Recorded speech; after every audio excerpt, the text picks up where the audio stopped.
orang Islam kata Quran mesti sholat. Ada orang Islam diajak sholat, dia menolak sholat. Mengaku muslim tapi susah sholat, mengaku muslim gak mau zakat, mengaku muslim banyak maksiat, sehingga ketika ditimbang banyak salahnya dibandingkan solehnya. Kami akan tarik ubun-ubunnya, nusli, tarik ubun-ubunnya. Masukin neraka, angkat lagi. Masukin neraka, angkat lagi. Kullama nadijat juluduhum, begitu dimasukin hancur semua dengan kulit-kulitnya. Alnahum juludan ghairaha, diangkat lagi, ditumbuhkan lagi kulitnya seperti semula kala. Dimasukin hancur, angkat, sembuh lagi, supaya merasakan azab, nggak berkurang azabnya. Liyadzuqul azab, masuk lagi, angkat lagi, masuk lagi. Sekali celup, satu harinya 1000 tahun rasanya.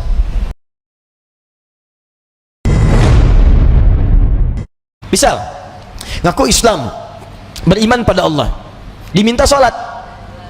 Ya, ciri orang Islam itu adalah sholat, karena di antara rukun Islam sholat.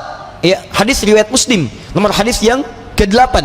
Ketika Nabi SAW kemudian ditanya oleh malaikat Jibril, mal Islam, apa itu Islam? Dijawab oleh Nabi, antasyhadu an la ilaha illallah wa anna Muhammadar Rasulullah. Baca syahadat dulu. Setelah syahadat, kewajiban pertamanya wa tuqimas shalat, tunaikan salat. Salat. Nah, sekarang setiap orang Islam kata Quran mesti salat, kata hadis mesti salat. Ada orang Islam diajak salat, dia menolak salat. Ada orang Islam gak mau salat? Halo? Ada yang ketika dengar azan gak mau salat? Ada yang ketika diajak marah-marah? Nah, yang seperti itu muslim tapi menyimpang dari ketentuan, itu disebut dengan kafar namanya. Perilakunya mirip menyerupai orang yang belum beriman. Yang belum beriman tidak sholat karena nggak ada iman dalam dirinya. Ini Anda beriman kok ikut-ikutan nggak sholat. Tapi dibedakan namanya oleh Allah, bukan kafir tapi kafar, menunjuk pada perilaku bukan orang. Baik, ibu punya harta lebih daripada cukup sampai nisab, keluar kewajiban, namanya apa? Zakat. Zakat itu kewajiban setelah sholat. Makanya ketika disebutkan dalam Quran surah kedua Al-Baqarah ayat 43, itu setelah sholat langsung zakat. Wa aqimus shalah wa atuz zakah. Ada orang beriman, hartanya lebih daripada cukup, sudah berlaku hukum zakat, mencapai nisab, sudah haul, tapi dia nggak mau zakat. Ada orang kaya nggak mau zakat?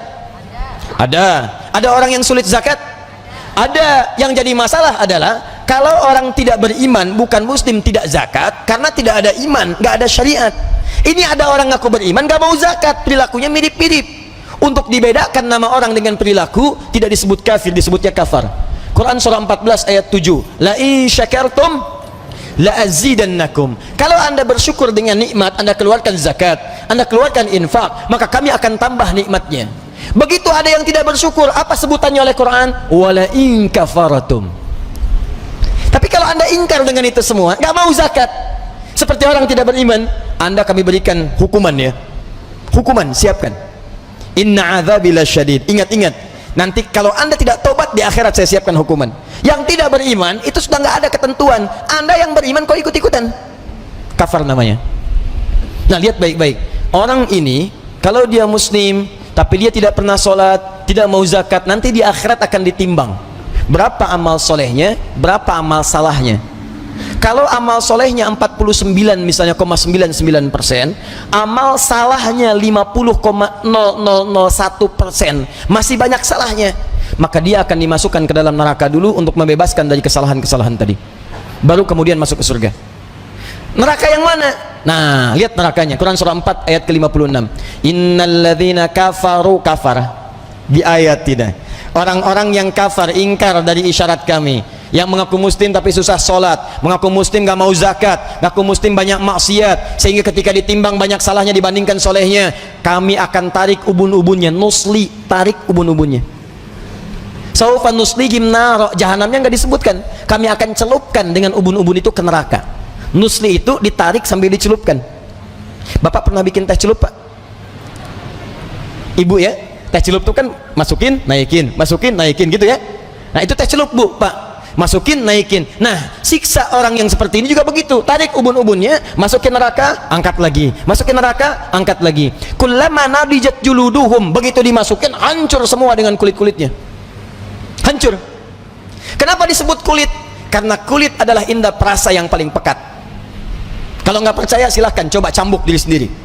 Cambukan pertama sakit, cambukan kedua sakit, ketiga agak berkurang, keempat lebih berkurang. Kenapa? Karena kulit sudah terbuka, yang lain masuk. Tapi neraka ini tidak. Begitu dimasukin hancur dengan kulit, badalnahum juludan ghairaha, diangkat lagi, ditumbuhkan lagi kulitnya seperti semula kala, sempurna.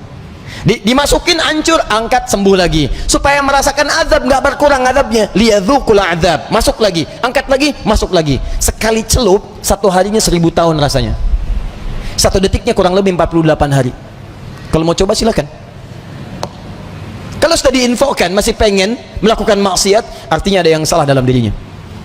Paham suci? Nah, ini bagian yang pertama. Ini neraka biasa. Jahannam lain, Bu. Jahannam itu belum masuk sudah terasa. Jadi begitu orang ini meninggal, calon neraka Jahannam nih, calon neraka Jahannam. Begitu meninggal dunia, masuk ke alam kubur, sudah ditampakkan nerakanya dari pagi sampai petang. Quran surah 40 dari ayat 45 sampai 47. Ya, hati-hati. Naru ya'raduna 'alaiha ghudwa wa 'ashiyya. Neraka akan ditampilkan kepadanya dari pagi sampai petang. Pak, Bapak malam-malam mimpi, Pak, ketemu pocong putih, taruhlah misalnya wajahnya kurang enak dilihat, kemudian persis mukanya nempel ke dekat muka Bapak. Oh, begini. Saya mau tanya pada Bapak, bangun atau terusin tidur, Pak? Bangun. Begitu bangun, astagfirullah, pocong nunjuk ke ibu. Bangun tuh, pocong, bisa bangun, Pak. Jadi sifat mimpi buruk itu, kalau kita masih hidup cenderung ingin bangun dan bisa bangun. Celakanya kalau di alam kubur, mimpi Anda di situ, mau bangun bagaimana lagi? Anda tidur tuh di alam kubur, diwafatkan di kuburan, mimpinya neraka terus dari pagi sampai petang, Anda nggak bisa bangun lagi. Itu yang jadi masalah. Di neraka Jahannam itu baru masuk ke alam kubur sudah ditampilkan dari pagi sampai petang, itu aja yang dilihat. Neraka, celakanya nggak bisa bangun. Itu yang lebih berbahaya. Begitu masuk ke dalamnya, sudah nggak usah dibahas, karena ini sudah di luar pembahasan, karena siksanya yang sangat luar biasa. Wa ghadiballahu alaihi, dua, maaf, orang yang masih nekat melakukan yang seperti ini, Allah akan murka pada dirinya. Kalau dia tidak tobat, Allah murka selama dia hidup sampai dengan wafat. Bapak tidak disukai oleh orang Pondok Indah, pindah Pak ke Bekasi. Orang Bekasi nggak suka ibu, pindah Bu ke Bandung. Se-Indonesia nggak suka, pindah ke Malaysia. Se-Asia nggak suka, pindah ke Eropa. Di Eropa nggak suka, Anda pindah ke Amerika. Anda masih punya tempat untuk bernaung. Tapi kalau Anda dimurkai Allah, mau pindah kemana? Susah. Wala'anahu, 3, dilaknat oleh Allah. Dan yang terakhir, yang keempat, wa'adda lahu 'adzaban 'azima. Dan Allah janjikan di neraka Jahannam ini siksa yang berlipat. Jadi, 1, sudah Jahannam. 2, mendapatkan murka. 3, dilaknat. Yang keempat, neraka Jahannam